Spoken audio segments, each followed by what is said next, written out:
जय मां सरस्वती। आपके चरणों में सादर प्रणाम। नमस्कार मित्रों, मैं हनुमान सोनी एचपीएस एजुटेक यूट्यूब चैनल पर आप सभी का तहे दिल से स्वागत करता हूं। साथियों, मैं आपको एक पहले सूचना दे देता हूं। आज कल से मैंने आपके लिए एचपीएस एजुटेक चैनल पर अलग अलग सब्जेक्ट्स की प्लेलिस्ट तैयार करवा दी है। आप साथियों एचपीएस एजुटेक चैनल पर जाइएगा और जैसे ही मेरे फोटो पर क्लिक करेगा, ऊपर आपको लिखा हुआ मिलेगा वीडियोज, और वीडियोज के पास में लिखा हुआ मिलेगा प्लेलिस्ट। आप प्लेलिस्ट में जाइए, आपको अलग अलग सब्जेक्ट की प्लेलिस्ट मिल जाएगी। जियोग्राफी की, हिस्ट्री की, पॉलिटी की अलग से, उसमें आप कोई भी चैप्टर पढ़ सकते हैं। Thank you very much. आज अपन मुगल साम्राज्य की बात करेंगे। साथियों ध्यान रखना, मुगल साम्राज्य जो है 1526 में भारत में स्थापित होता है और 1857 की क्रांति में बहादुर शाह जफर द्वितीय के साथ में समाप्त होता है। साथियों मुख्य रूप से औरंगजेब तक मुख्य शासन अधिकारी 6 होते हैं। उसके बाद में कम समय में ज्यादा शासन अधिकारी बनते हैं, यानी इतना योग्य शासन नहीं होता है, अंग्रेजों का आगमन हो जाता है। अपन बात करेंगे मुगल साम्राज्य में सबसे पहले दोस्तों बाबर की। बाबर का कार्यकाल जो रहा था मेरे साथियों, बाबर का जो कार्यकाल है वो 1526 से लेकर 1530 तक होता है। समय अभाव के कारण दोस्तों क्लासें आपको पर डे एक ही मिल रही है, आप थोड़ा एडजस्टमेंट करिएगा। आगे रीट, ग्राम सेवक, मेंस जो एग्जाम आ रहे हैं उनको देखते हुए मैं जल्दी ही क्लासें बढ़ाऊंगा। भरोसा रखिएगा, चैनल को ज्यादा से ज्यादा फैलाइएगा। दोस्तों ध्यान रखें, तुजुक ए बाबरी या बाबरनामा ग्रंथ स्वयं बाबर ने लिखा, उसमें लिखा हुआ है कि मेवाड़ के राणा सांगा और इब्राहिम लोदी के चाचा आलम खान तथा लाहौर यानी कि पंजाब के गवर्नर दौलत खान लोदी ने बाबर को भारत पर आक्रमण करने के लिए आमंत्रित किया और आखिर बाबर जो है भारत पर आक्रमण करता है और पानीपत के प्रथम युद्ध में इब्राहिम लोदी को मार करके भारत में मुगल साम्राज्य की नींव 1526 में डालता है। Concept clear?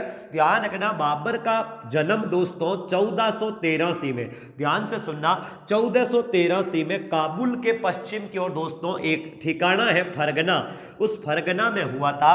बाबर के पिताजी का नाम था उमर शेख मिर्जा। उमर शेख मिर्जा मेरे भाइयों, ये मिर्जा उपाधि है, ध्यान रखना। उमर शेख मिर्जा इनके पिताजी का नाम था, मिर्जा इनकी उपाधि थी। तुगबुल कंवर इसकी मां का नाम था, तुगबुल नायर या तुगबुल ऐसा करके इनकी मां का नाम था, ध्यान रखें। बाबर का पिताजी का देहांत अल्पायु में ही हो गया था। यह फरगना के शासक थे, एक छोटा ठिकाना था फरगना, वहां के शासक थे। लेकिन जब बाबर का अल्पायु में पिताजी का देहांत हो गया तो ध्यान रखिएगा दोस्तों, इनकी दादी थी, बाबर की दादी थी, दादी का नाम था दौलत एहसान बेग। ध्यान से सुनना, दौलत एहसान बेग।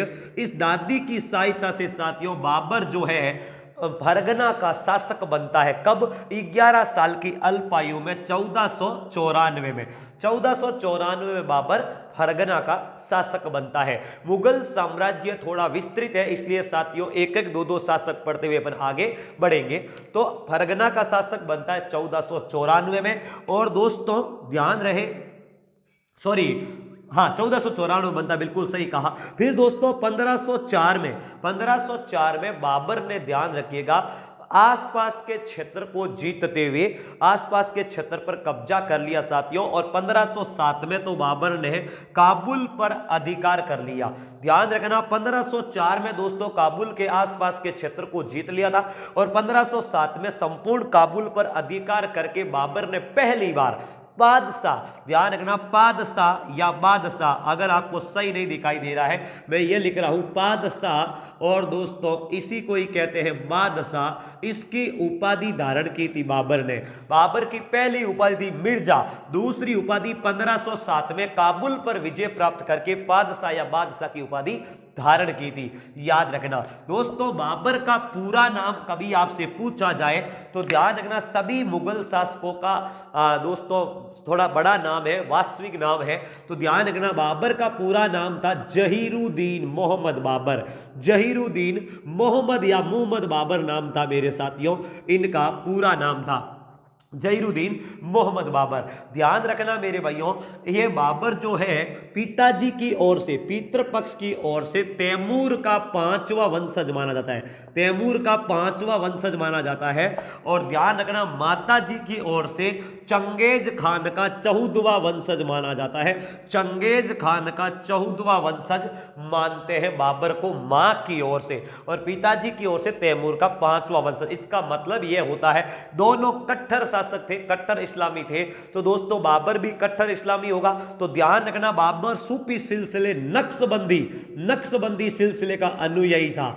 नक्शबंदी सिलसिले का अनुयायी था, इसलिए बाबर भी क्या था, कट्टर मुस्लिम था। जिसलिए दोस्तों भारत पर आक्रमण करके संपूर्ण विजय प्राप्त की थी बाबर ने। यह थोड़ा ध्यान रखिएगा आप। चलो आगे बढ़ रहा हूं दोस्तों। तो बाबर ने काबुल पर विजय प्राप्त करने के बाद आसपास के क्षेत्रों को जीता। और दोस्तों बाबर ने 1519 में भारत पर पहला अभियान किया। भारत पर पहला अभियान 1526 में नहीं होता है, 1519 में होता है दोस्तों। यूसुफजाई जाति के विरोध में किया। ये जाति है विदेशी, यूसुफजाई जाति। और ये दोस्तों बाजोर व भेरा में थी।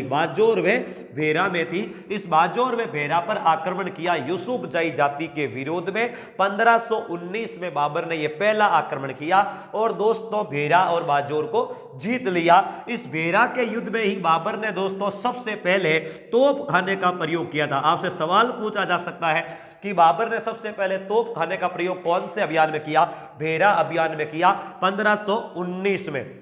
यह बाबर का भारत पर पहला आक्रमण है। हिंदू कुश पर्वत दोस्तों अफगानिस्तान के पास में है। वहां पर खैबर बोलन दर्रा है। खैबर व बोलन, उस दर्रे से भारत में प्रवेश किया था बाबर ने। चलिए यह तो हुआ 1519 में पहला अभियान। 1526 में बाबर ने दोस्तों भारत पर 5वां अभियान किया। यह बाबर का 5वां अभियान था। पानीपत का प्रथम युद्ध, ध्यान रखना, पानीपत का प्रथम युद्ध हुआ था दोस्तों। 5वां अभियान था यह। और 1526 में 21 अप्रैल 1526 में हुआ था। 21 अप्रैल 1526 को हुआ था साथियों, ध्यान रखना, 21 अप्रैल 1526 को हुआ। याद रहे मेरे भाइयों, इब्राहिम लोदी और बाबर के बीच में हुआ। इब्राहिम लोदी की हार हो गई थी साथियों, ध्यान रखना। इस युद्ध में बाबर ने काबुली सेना जो थी उसमें दोस्तों सबको चांदी के सिक्के वितरण किए, जिसके लिए बाबर को कलंदर की उपाधि दी गई। किसकी उपाधि दी गई? कलंदर का मतलब होता है मेरे भाइयों दानवीर। यह दानवीर की उपाधि से नवाजा गया बाबर को। यह भी आप थोड़ा ध्यान रखिएगा। चलिए आगे चलकर दोस्तों, जब राणा सांगा ने ही आमंत्रित किया तो घर की मुर्गी दाल बराबर, उसको बाबर को पता था कि कमजोरी यही है। तो दोस्तों राणा सांगा के साथ में भी युद्ध किया। और राणा सांगा के साथ में 17 मार्च 1527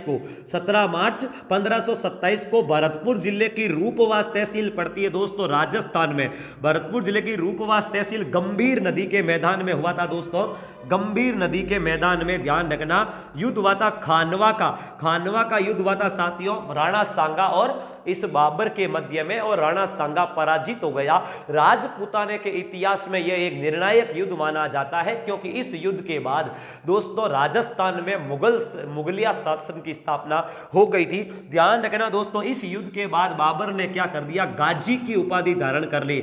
दोस्तों मुगल काल से पहले दिल्ली के शासक जो है सुल्तान की पदवी धारण करते थे, लेकिन इसके बाद में दोस्तों ध्यान रखना बादशाह की पदवी धारण करके शासक बने थे। यह भी आप थोड़ा ध्यान रखें। 1527 में यह युद्ध हुआ। और 1528 और 29 में दोस्तों 1529 व 1530 में बाबर ने देखो 1529 में चंदेरी का युद्ध किया था दोस्तों मेदिनी राय के साथ में चंदेरी का युद्ध किया और पराजित किया। और सॉरी यह 1528 था मेरे भाइयों, और यह है 1529 में बंगाल व बिहार की संयुक्त अफगान सेना के साथ में गागरा नदी के मैदान में गागरा का युद्ध किया था। वह सेना थी दोस्तों बंगाल व बिहार की संयुक्त सेना थी। बंगाल व बिहार की संयुक्त सेना के साथ में दोस्तों यह युद्ध किया था, गागरा का युद्ध। और 1530 में बाबर की हो जाती है मृत्यु। जब बाबर की मृत्यु 1530 में होती है दोस्तों, तो बाबर के 4 पुत्र थे। कितने पुत्र थे मेरे भाइयों?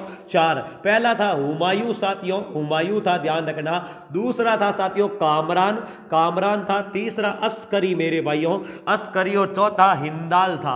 जब बाबर की मृत्यु हुई तो बाबर ने हुमायूं को समझाया था कि अपने सभी भाइयों के साथ में दान वीरता रखें और सभी को छोटे छोटे ठिकाने दे दिए जाए। तो हुमायूं ने इसको वितरण कर दिया और नासिरुद्दीन हुमायूं के नाम से दूसरा बादशाह बना था। इसकी हुमायूं इन भाइयों की एक बहन थी दोस्तों, गुलबदन बेगम जो बाबर की पुत्री थी। इसी ने दोस्तों आगे चलकर हुमायूं नामा ग्रंथ लिखा, हुमायूं नामा, ध्यान रखना।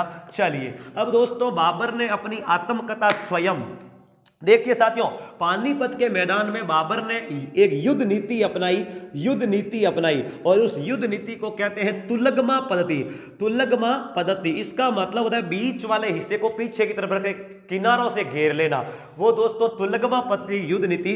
और तोपों को सजाने की एक विधि थी, दोस्तों उस्मानी विधि। इसे ही अपन रूमी विधि के नाम से भी जानते हैं। बाबर के दो प्रसिद्ध तोपची थे दोस्तों, दो तोपची थे। प्रथम ध्यान रखना, एक का नाम था अली और दूसरे का नाम था मुस्तफा, मेरे साथियों मुस्तफा था, यह ध्यान रखना। बाबर ने दोस्तों लिखने की एक शैली बनाई जिसे मुबैयान शैली कहते हैं, मुबैयान। यह भी थोड़ा ध्यान रखना, कम समय में ज्यादा जानकारी देने के लिए स्पीड तो ज्यादा रखनी पड़ेगी साथियों। मुबैयान शैली, वापस लिख रहा हूं, मुबैयान शैली अपनाई बाबर ने। लिखने की एक पद्य शैली थी मुबैयान, यह भी याद रखना दोस्तों। हालांकि सल्तनत काल में राजकीय भाषा जो थी वो फारसी भाषा थी, लेकिन बाबर ने तुर्की भाषा में ध्यान रखना मेरे साथियों, तुर्की भाषा में बाबर ने क्या किया था, तुर्की भाषा में दोस्तों बाबर ने एक ग्रंथ लिखा, बाबरनामा, जिसे तुजुक ए बाबरी कहते हैं। आगे चलकर इसको अनुवाद किया फारसी भाषा में दोस्तों अब्दुल रहीम खान खाना, जो अकबर का नवरत्न था, अब्दुल रहीम खान खाना ने किया था। इस ग्रंथ में लिखा हुआ है कि उस समय भारत में दो हिंदू साम्राज्य थे, एक तो मेवाड़ और एक विजयनगर साम्राज्य, तथा 5 मुस्लिम साम्राज्य था, मालवा, गुजरात, बहमनी, दिल्ली और दोस्तों बंगाल। ये 5 मुस्लिम साम्राज्य थे उस समय, यह भी आप थोड़ा ध्यान रखें दोस्तों। बाबर का सेनापति था मीर बाकी, और उस मीर बाकी ने क्या किया, एक बाबरी मस्जिद का निर्माण करवाया दोस्तों, बाबरी मस्जिद का निर्माण करवाया अयोध्या में, जो काफी विवादित भी रही थी और इसको गिरवाया गया करे, ऐसे जो बातें रही थी साथियों, ध्यान रखना मीर बाकी ने करवाया था। ध्यान रखना दोस्तों, बाबर ने आगरा को राजधानी बनाया था, आगरा को, और बाबर की मृत्यु भी आगरा में ही हुई। लेकिन साथियों इसके शव को कहां दफनाया गया था, काबुल में दफनाया गया था, इसके शव को काबुल में दफनाया गया था। यह थोड़ी बातें आप जरूर याद रखिएगा। इसके आगे दोस्तों नासिरुद्दीन हुमायूं आता है, जो बाद की बातें हैं। आज अपन इतना ही क्लास लेंगे, समय अभाव को देखते हुए साथियों ज्यादा उपलब्ध नहीं करा सकते। विश्वास रखिएगा आपके साथ हरदम हाजिर रहेंगे। Thank you very much.